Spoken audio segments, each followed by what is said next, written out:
This is Kal Kat, the Kal Kat's turn. This is a quick review of Star Trek Stranger Worlds Episode 2, Season 2, Episode 2.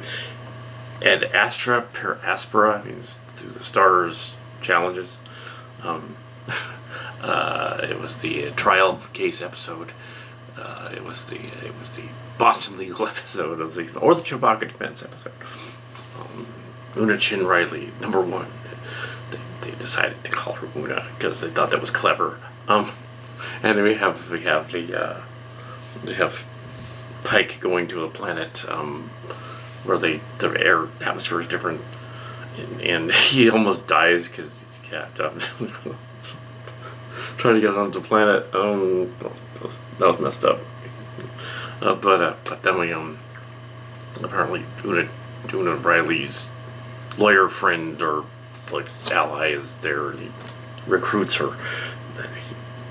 Of course they save him first, but then the crew is various crew members are interviewed. She's charged with like being an Elurian augment and not telling anybody. Although they kind of already gave away the ending in the episode where she actually gets arrested.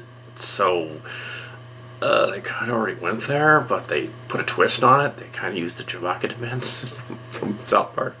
But maybe lawyering in the 2261 is more different than it is now, and maybe they've changed some things around.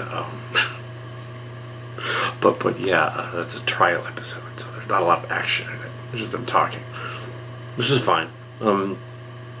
The acting was good. The story was good. Very Star Trek message, similar to the Court Martial episode from years ago, from the original series. Similar to other ones. They were tackling prejudice and racism, which is some Star Trek would totally have done back in the day. Very, very classic Trek story. They directly addressing the different characters in it, like Robert April and the thing, and having let her go. The Captain Pike having known about it, but then they've said it's asylum, so it's fine. Her backstory is she's from this planet. She went to this other planet where they didn't like Illurians, Cillians, basically. So she's from Cillian Earth, from Cillian realms. As well as that other lady from that other Cillian planet, the old lady from Cillian planet, from Miriam's planet, last episode. So there's Cillians all throughout this story, because different versions, different Cillian planets. Yes.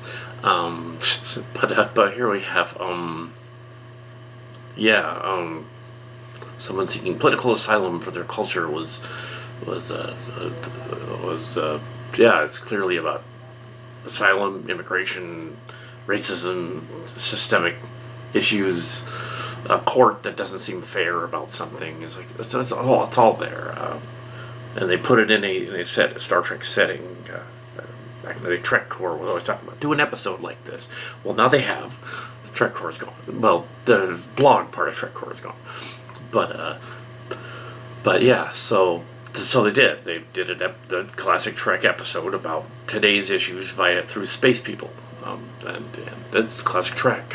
There's really not much more to say about that other than that's what it is. They addressed that gender issue too. That they're it's sort of a metaphor, as Picard said, for people of different gender.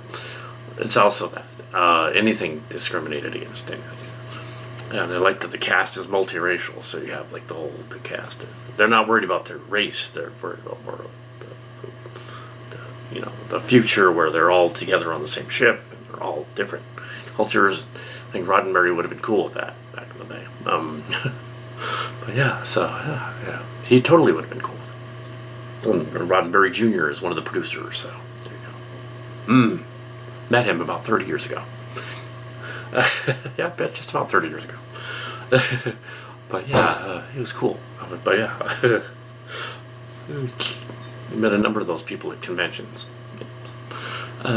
So well, yeah, it was a fine episode. It was good. I'm sure other people will go into more detail. I don't need to. I'm just reviewing it. It doesn't matter what I'm saying, except it reminds me of something I wrote too. But that's fine because I'm a Star Trek fan. Of course, it's going to be similar.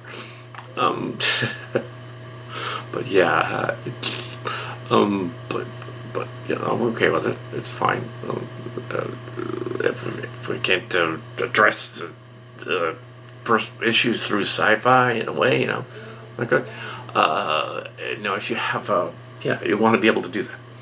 You don't want to make it too Mary Sue, though. You don't want to make your story so Mary Sue that it's like, okay, we're gonna do a story about the captain hero saving the ship thing.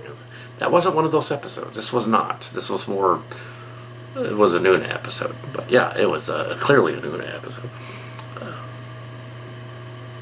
I would see Steve Shives and his friend Jason liking this one because it was a good one. So yeah, both of them probably liked this one. Parallels to the scene from Lower Decks when the captain was arrested and then freed, but that was the conspiracy that was a different kind of trial. That was more like, the bad guys faked it trial. In this case, she's actually tells on herself basically. And the lawyer, the acting was good. The lawyer was convincing. Even though I could see the twist coming because I remember the episode when she did it, I still went along with it and said, all right, I'll just let it go along with it. Well, give it away, twist. And then, that was fine, the way they did it, the plot, third act, do this, bring everything together, second act breakout. There was a cute scene with Spock and there's a Vulcan and the doctor and the nurse are sitting at another table and they're in the lounge.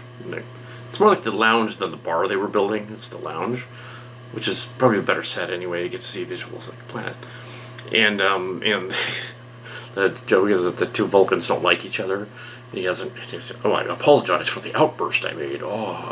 Emotion. He didn't do any out. That was actually good Spock right there. He was actually Ethan Peck, not Quinto, was nailing a Vulcan right there in that scene.